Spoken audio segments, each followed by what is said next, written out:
Hello, and welcome to episode 11 of A Week in Watches, a weekly look back at relevant and interesting watch news, releases, and stories. I'm your host, Zach Weiss, co-founder of Worn and Wound. Thanks for joining me. This week we've got 3 stories and another segment of My 2 Cents, and it's all about chronographs. I love them. Maybe you love them. If you don't, you might want to turn it off now. Don't turn it off. That was a joke. And this week, luckily, there was just enough news that I could fill it out with just chronographs. If you enjoy this video, please like and subscribe. We really do appreciate it. And also don't forget to comment below and send us your questions. We enjoy reading them, and hopefully we'll feature some questions on an upcoming episode soon. This week's sponsor is, once again, the Wind Up Watch Shop, which recently added the Citizen ProMaster Fujitsubo Automatic Diver, which is a recreation of an iconic Citizen dive watch from, I believe, the 70s or 80s, and it is rendered in titanium, which you know I like, and is powered by the Miyota 9015 movement. It's a very nice watch. You can check that out and more at windupwatchshop.com. Bravur heads back to the races with the 2022 edition of their La Vuelta chronograph. So Bravur is a Swedish brand founded in 2011 that first produced watches in 2014. They have a very contemporary, modern style to them, particularly at launch, and their initial watches were actually all quartz powered. We did cover them back in the day because they really had an exceptional eye for design and really just a unique sort of style to them. Over the years, they grew as a brand and they began to create some more vintage-inspired pieces, automatics, mechanicals, but always kept a very signature sort of Bravur flair to their designs. Even if there were vintage elements, it still was very contemporary, very stylish. The owners of the brand who I've met are very well-dressed individuals, and the watches definitely reflected that sort of the sort of style that they keep. Over the last 2 years or so, they've actually been focusing more specifically on a line of automatic chronographs, which were the first automatic chronographs they've actually ever produced. And these are called the Grand Tour Chronos. So each year they release a series of 3 watches inspired by the 3 Grand Tour bike races, which are La Corsa Rosa. I'm going to mess up the pronunciation of these, so forgive me. The Grand Boucle, also known as the Tour de France, and La Vuelta. The watches take on very interesting in colors and as well as themes from the races themselves, as well as even textures. These have been resulting in some very fun and unexpected designs, particularly for chronographs. Check out Ed Jelly's review, actually, of the first edition of these watches, which you can click on a link nearby. Those models featured everything from polka dots to pink subdials and interesting pronounced grain textures reflecting tarmac, that the bikes ride on. So while each dial and theme is unique, all models share the same 38.2 millimeter case, as well as the Sellita SW511 automatic chronograph caliber inside. So far in 2022, Bravur has actually released 3 watches, so this year is going to have 4 watches in total. That includes 2 for the tours that have occurred, as well as 1 really excellent looking team edition. Now, in honor of La Vuelta race, which is happening on August 19th, they've launched the newest version of that watch, thus completing their 2022 series. The watch is a Vision in silver and warm tones, ranging from blood red to sort of peachy, sweeter, kind of orangey tones for some of the subdials. There's a great use of typography on this watch, particularly for the hour numerals, which bring in, I think, Bravur's more sort of contemporary design sensibilities into the overall look of the watch. And they actually utilize a typeface for those numerals called Nobel, which was designed in the 1930s by Dutch designers, which is a nod to the fact that La Vuelta race begins in Utrecht, which is just a nice little nod and a very subtle one, I think, for those who know about the races themselves. At 12, there is a red triangle, which unto itself might not be the most exotic thing, but in this instance, it refers to the Flamme Rouge, which is the marker used to indicate the last kilometer of a race. The 2022 La Vuelta watch is limited to 50 pieces, as are all the previous models, and is priced at $2,550, which includes 2 straps as well. Race fans, or those compelled by the design, should hurry, or else they're going to have to wait until 2023's edition. Louis Moinet teams up with Fratello for a dash of orange. Any excuse to talk about a cool watch is worth taking, and the Louis Moinet Memoria Spirit chronograph is certainly one such watch. For those unfamiliar, Louis Moinet is a contemporary, or rather was a contemporary, of Abraham Louis Breguet. And supposedly they were also great friends, so this is in the late 1700s. He was a fellow watchmaker, as well as a Renaissance man, from what I read, a bit of an artist at that. He has been attributed in watchmaking with actually making the very first chronograph, as well as high-frequency chronograph, in 1816. To make things even more fantastic, that high-frequency chronograph beat at 216,000 beats per hour. Just compare that to your normal watch, which is at 28,800 beats per hour, and then think about the fact that that was 1816. That's mind-blowing, if you will. The modern brand was refounded in 2000 by Jean-Marie Schaller, the current CEO. He did it to reestablish and protect the name of Louis Moinet. But unlike Breguet, the modern Breguet, Louis Moinet focuses on really highly contemporary timepieces that they actually refer to as artworks. Whereas Breguet, kind of does a more traditionalized, sort of a modern take on a traditional watch, really continuing the visual continuity of the original watches. Louis Moinet is quite out there. They're avant-garde and bombastic, at times actually appearing sort of similar to the likes of Romain Jerome, which might be defunct now, actually, but also something like Jacob & Co. watches, which is to say they really they feature just some really wild complications, and they tend to be, like I said, sort of bombastic is a good word for it. So a good example of this is the Astronef, which features twin satellite tourbillons rotating in opposite directions about the center of the dial beneath the hour and minute hands, and they're rotating fast enough that they actually cross each other 18 times an hour. So just, kind of over-the-top watchmaking. But in contrast, the Memoris Spirit is actually fairly subtle and humble in the context of a watch brand that makes that other watch. It's a 40.5 millimeter mono-pusher chronograph made out of grade 5 titanium, my favorite. There actually is also a gold version as well, but the titanium tends to be, I think, the more standard version. And what this watch does is actually exposes on the dial the chronograph mechanism. So you have the full chronograph mechanism really exposed right underneath the glass, and then there's a plate, and then the rest of the movement is beneath the plate, which if you were to look from the back, it would look more like sort of, your standard view of an automatic watch. There's also transparent subdials, allowing for a clear view below of how those subdials sort of and the hands sort of integrate with the movement. And right at 12 is the column wheel that is used to actuate the actual chronograph. Perhaps most significantly, though, is that the time function has been decentralized to a dial at 6 o'clock. So by separating this out, you really kind of fully expose the chronograph and give it a lot more significance to the watch, as it is about the center, while also, frankly, preserving legibility of the time as well. This is particularly exciting to those of us who like to flip their watches over to watch the chronograph start, stop, and reset, but while doing so, it actually allows you to also use it, because looking at the back of your watch while you're using a chronograph is not all too effective.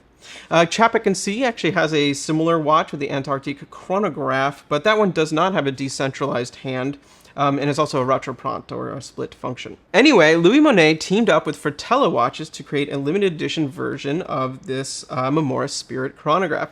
And they did so in creating a unique colorway that features a navy blue and black dial with bright orange accents. Fratello actually has their own orange, which I was curious to learn, which is called RAL, or RAL 2005, and that is similar to like a Pantone color, if you're familiar with that. So it's a unique color code for creating that. Orange is also the national color of the Netherlands, which is where Fratello is based, so there's a certain logic there. The watch is limited to 25 pieces, priced at 29,500 euros, or around 30K. They are available through Fratello's online shop, so should you have $30,000 burning a hole in your pocket and you're looking for a chronograph, go check it out. So on the topic of chronographs, I'm a big fan of them. I've owned many, I've sold many, I've sought many. So I have thoughts on chronographs. And for my 2 cents this week, I have the statement that 60-minute counters should be standard.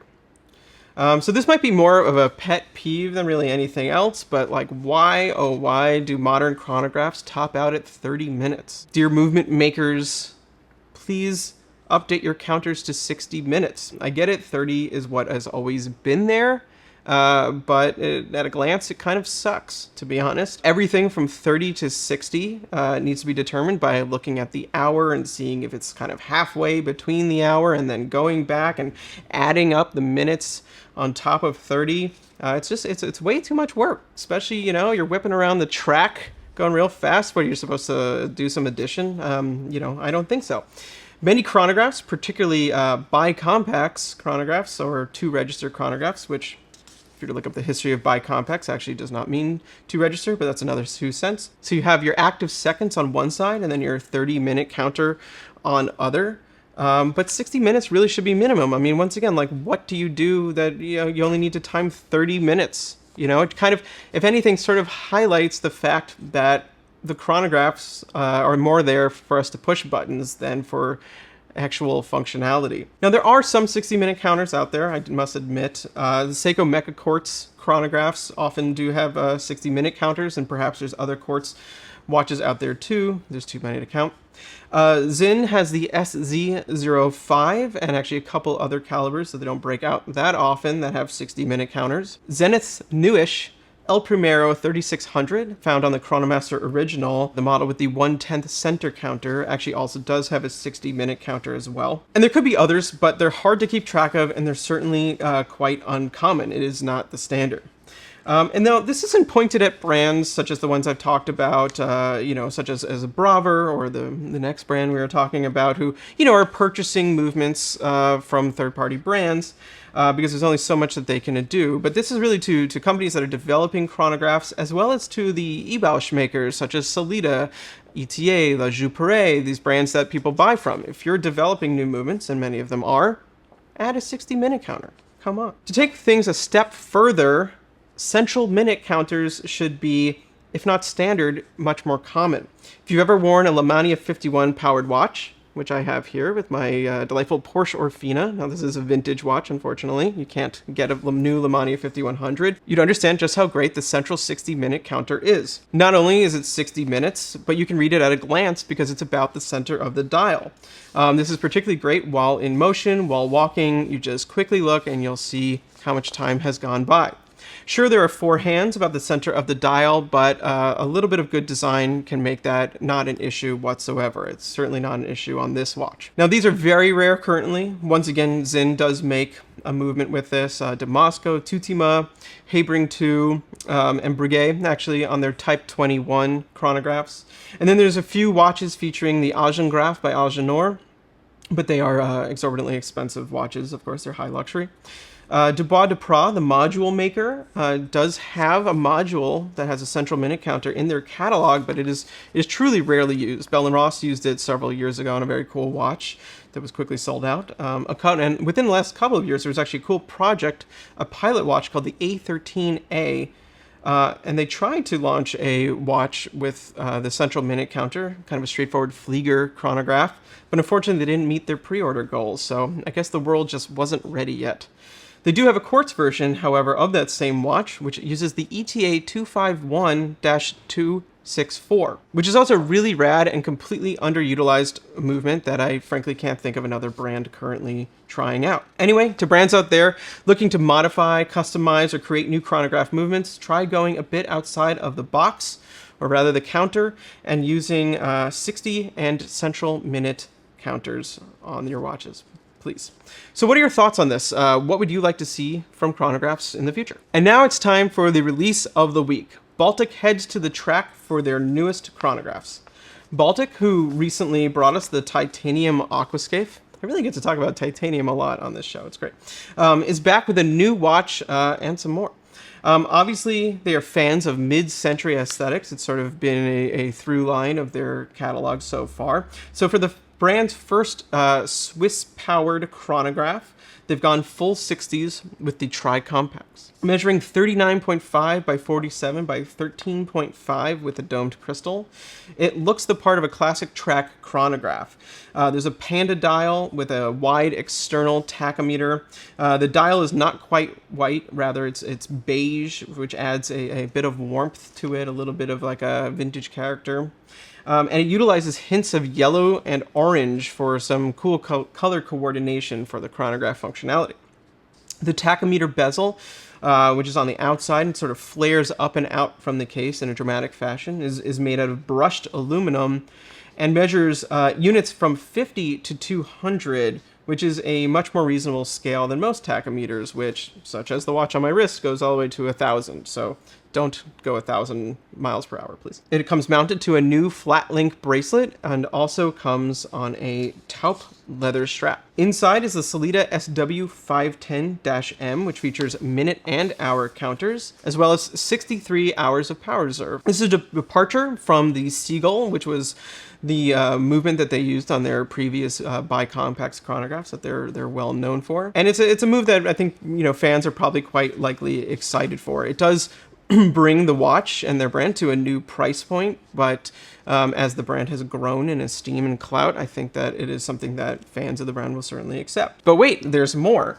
Baltic teamed up with Peter Auto on this launch. Peter Auto is a French organization that holds classic car rallies in Europe and who collaborated on this design. And for this special edition, they also included with the watch 2 flyback mechanical stopwatches. Now I happen to have one here, and I have to say it is exceptionally cool. And there's 2 of them. There's a light dial and a dark dial. And, basically the idea being these are used for timing and comparing laps. You can attach them to your vintage automobile should you have such a thing. They actually come with an aluminum plate, which we don't have here, however, which is used literally for attaching to your vehicle. The Baltic X Peter Auto Tri-Compax is sadly limited to only 300 pieces, and it's priced at 1,975 euros, which is about $2,000. They go on sale August 26th at 4 p.m. Paris time. Considering how other Baltic launches have gone, I have a feeling these are going to go by very, very, very fast. So, start your chronographs now and get ready for the launch. And that's it for this week's episode of A Week in Watches. Thanks again for tuning in. And if you're listening to this, then you stayed all the way to the end, which is even better. And don't forget to head to wornandwound.com daily for news, reviews, and everything else about watches. See you next time.